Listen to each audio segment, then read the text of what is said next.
Hello. Hello AOS fans! It's the Agents of Underworlds. And in this video we're going to look at worlds for Underworlds.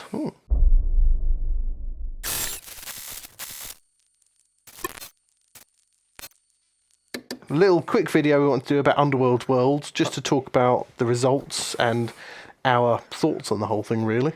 Yes, I mean, it looked like an amazing event actually. I was almost sorry I was crap at the game. Yeah. And couldn't afford a ticket to America even though I wasn't crap at the game. And props to the guys running the streams. They did a fantastic job of monitoring things because that's not an easy job. Good, and they really good. put in some long hours. So well done to the stream runners. Yeah. Very impressed with that. And they were doing the interviews after the games and stuff as well. It was great to watch. It was very informative, considering they're doing all of their own backs. I don't think they got paid for it at all. So wow. that's some hard yards, and they did a great job. I thought it was really good because I was a bit I didn't see any last year. So I had, because I know how hard it is to stream, especially how hard it is to stream away from home, as it were.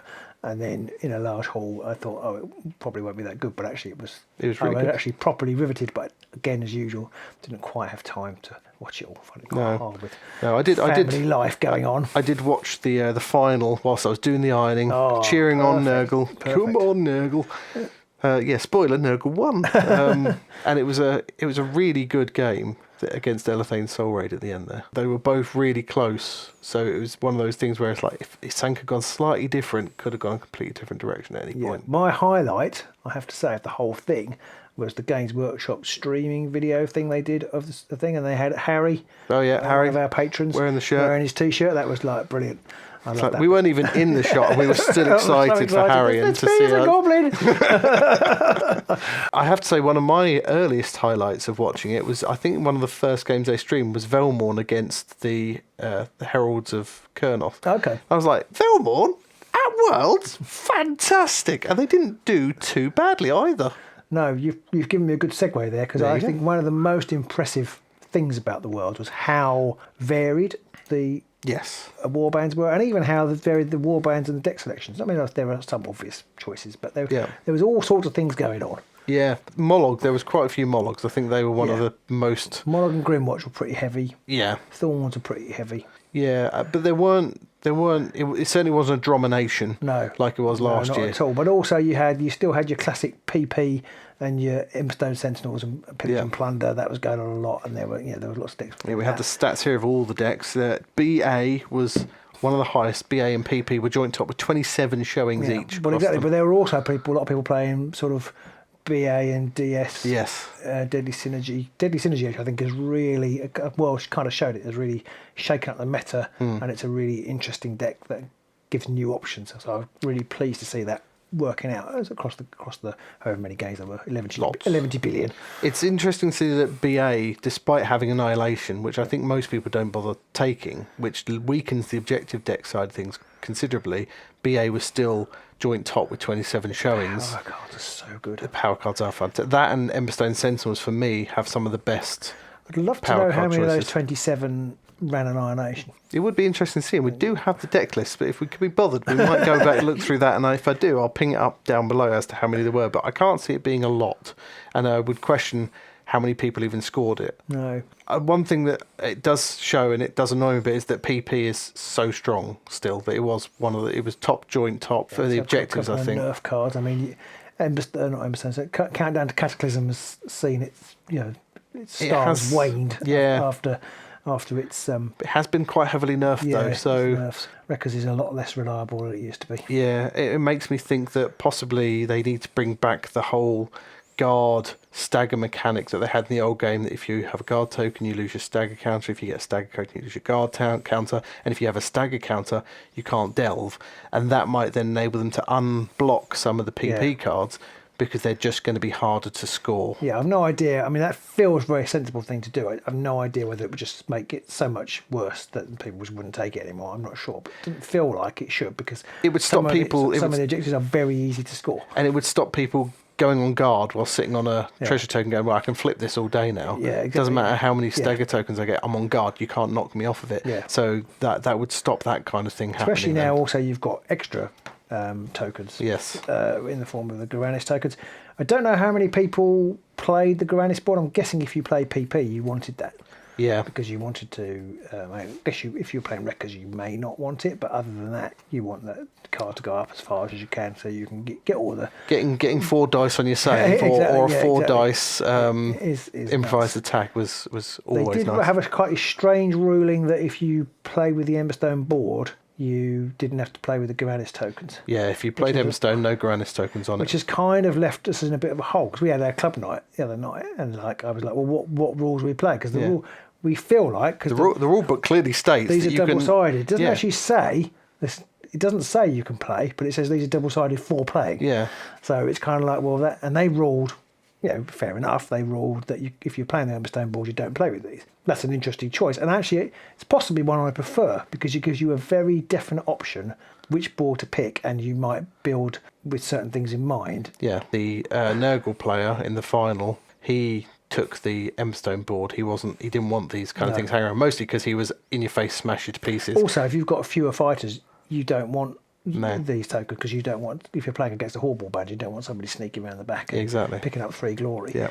But now we need a definitive rule because it's like, well, War's played it like this, but the rules aren't very clear, or they certainly lean towards you have to put tokens on either board, and nobody knows where they stand. I guess at the moment each tournament has got to make its own ruling. Yeah, because those rules they're not official. No, they're only official for Worlds, and they made some very questionable calls at Worlds as well. That's kind of fair enough because that rule was made by the judge at the time, and people make mistakes, or they make bad calls, or even not even bad calls. They just make a call they feel is adequate. Exactly. But the other one was like in the rules at the beginning.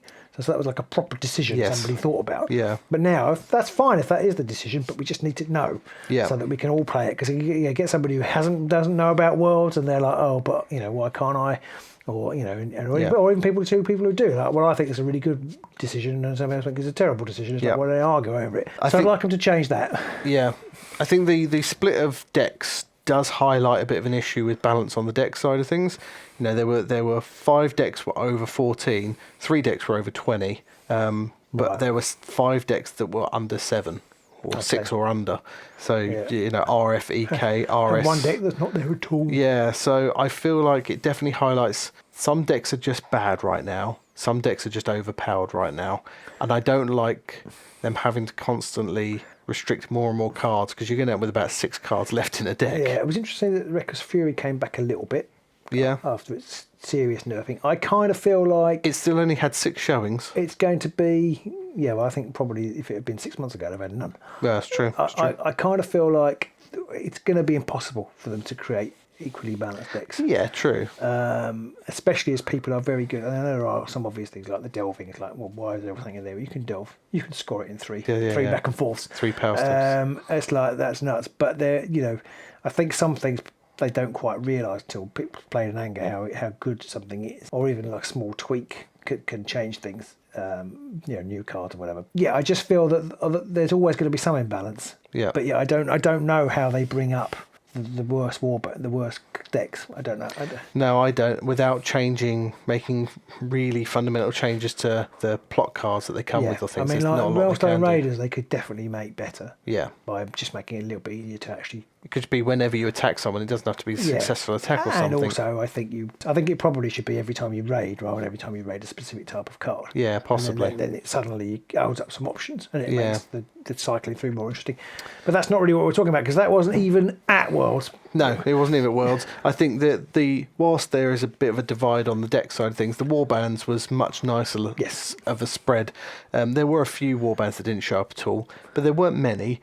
And it's not surprising to see that some of them just weren't there at all. Crones didn't show up. It's a little bit disappointing that Crows and Commandoras weren't there. Yeah, because they are our new toys. They are shinies.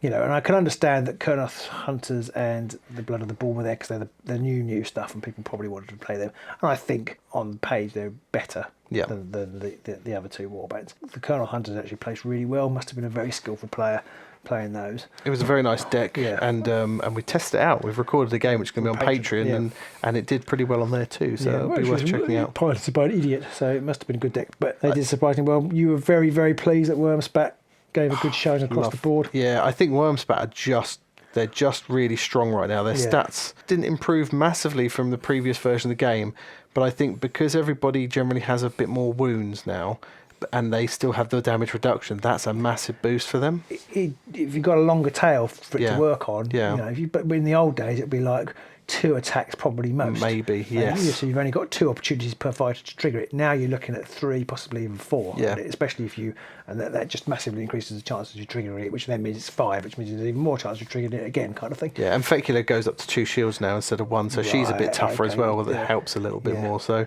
overall, they're just I mean, you can still run rings around them if you're not careful, and people leg it and you can't catch up with them, but especially in the final, the pilot of that warband showed that he knew exactly what he had to use and when, and he had some nice tricks going on there. So I have to say, when I was watching the games, go back and watch it. Definitely worth a watch, even though you know who's going to win. I did find watching it, I was happy to see that a lot of what people were doing wasn't like blowing my mind too much. It wasn't like I'd never thought of doing that. There were a few little tricks in there every now and then, but nothing that really shook me to my core that I completely misunderstood how this game gets played. The right move consistently across all the games that marks out the people. It's like you can see, I can see why that's good. It's kind of thinking why that's good, and not only at the time, and thinking when because the fatigue must be real. Oh yeah, because it's pretty intense. The Grand Clashes I've been to are pretty intense, and that's just one day. Yeah, this is 4 days worth. So well, I guess you crazy. Probably know your deck very well by the end. Yeah, and we were talking, one of our patrons was saying that they played a game against one of the younger players there, and he was like smashed so quickly. He went off and played some games against somebody else, and it was just like every turn, it's like do something, score something, do something, score something. You know exactly what you're doing. And I guess that's the nature of the beast in that ultra competitive format, is your deck has to be well oiled and it has to just work without any hitches, or else you're just never going to get there. Yes. Now it's interesting. I think the only thing that I would have said definitely needed nerfing from the whole thing, and that is the country of Poland. Because they had GW, please nerf Poland. 6 in the top 8 and 5 in the top 4. That would have been impressive. 4 in the top 5. Yeah, strong. Which is a really, really strong showing. And they take it seriously. They do take it seriously. This is kind of where I was going to. I have heard subsequently that they have a very strong league system, or buy-in in Poland, in Warsaw and other places. So that is interesting, because we don't really have that. I know Warhammer World has a really good. They've got quite a good setting up there. Yeah, they've got. But then a lot of people, I think, left from up Nottingham way when the new version came out. A lot of people left it. They still get 30 or 40 people on a Friday night regularly, and we struggle to get even 20 down here. It's our soft southern DNA that stops us from going out in the rain. Out in the rain, or even do the sunshine. In the sunshine. Well, if it's sunshine, I might as well sit in the garden. It kind of is. This is like for those of you watching who aren't in the southeast, this may not be of interest, but we were starting to wonder whether we should start a little local league. So if you are watching and you are fairly local to the London and southeast, then put in the comments below whether you'd be interested in joining in a league. But overall, I think watching the tournament, watching the stream, definitely fired me up again for wanting to pick up some warbands that have been re-released recently and getting back into the game with a bit more fervour. I think it's reignited my passion for it. Yeah, I was all fired up watching the stream, the very, very good stream, as we've said, and then afterwards I was like, but I'll never be that good. But I've played a couple of games, 3 games now since, and I must confess, I did borrow warbands that were at the Worlds, because I thought, well, what's the point? Don't reinvent the wheel. They were combinations I wanted to try, and I thought, well, there's not much point in doing my own, and then it not being so good. And I very quickly realised that it's all about the positioning. Yeah. And how I need to learn that for the particular warband. So I've been trying to play Skittershank. I haven't actually tried Stalkers since, but I am going to play Stalkers. And tonight, for our patrons, I played the Kernoth, who I did want to try. And I was going to try them with a similar deck combination. But the one that did really well was Emberstone Sentinels and Countdown to Cataclysm. And I'd kind of almost forgotten Cataclysm, because I was like, I'm not going to play it because everybody's playing it. But it's a lot of people aren't now, looking at the stats. No, exactly. It's very, very consistent. Yeah. And that deck was very consistent. So I will be trying that out a bit more. And you're going to try Wormspat? Definitely Wormspat, and I would like to point out that I picked Wormspat before they won. He absolutely did. I picked Wormspat about 5 years ago. I do judge him now for playing the OP hotness, but he has. I mean, he played Wormspat through the bad. I've suffered with If you can be bothered, you can go and look through our old games of Pete playing Wormspat and just being basically annihilated, face smashed in all the time by every other warband out there. Yeah. So Wormspat's going to be one. Possibly Rippers is another one because I played them tonight and I've been keen to try and get back on the train again.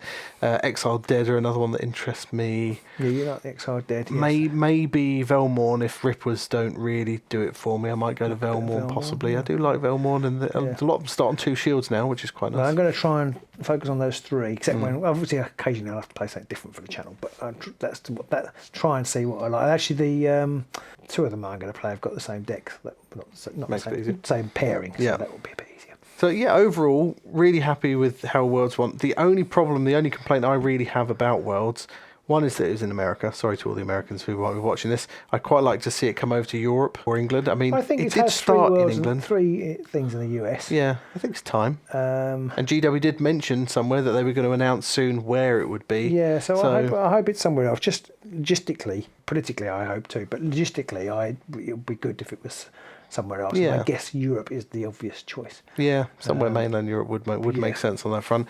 And I would also like to see GW... we would say that Gatwick Airport is very handy. Yeah. Lots of people flying in. So if there was like somewhere near Gatwick Airport, that would be brilliant. Lots of trains there as well. So yeah, it'd be fantastic for us. We just get up in the morning and rock up.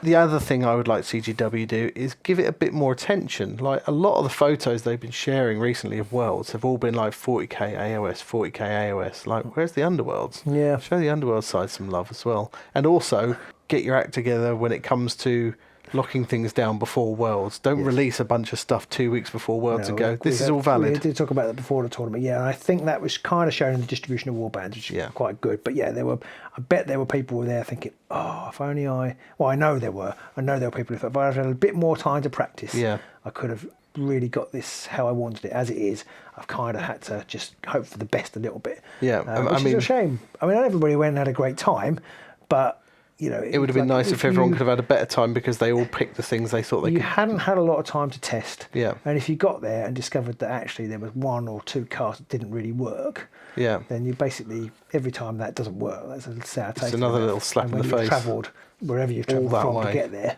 Well, Val had that problem, didn't he? Another one of our patrons, Val, went over, but he was sick beforehand and he also had a cruise. So he only had limited warbands and time to practice. I think he took...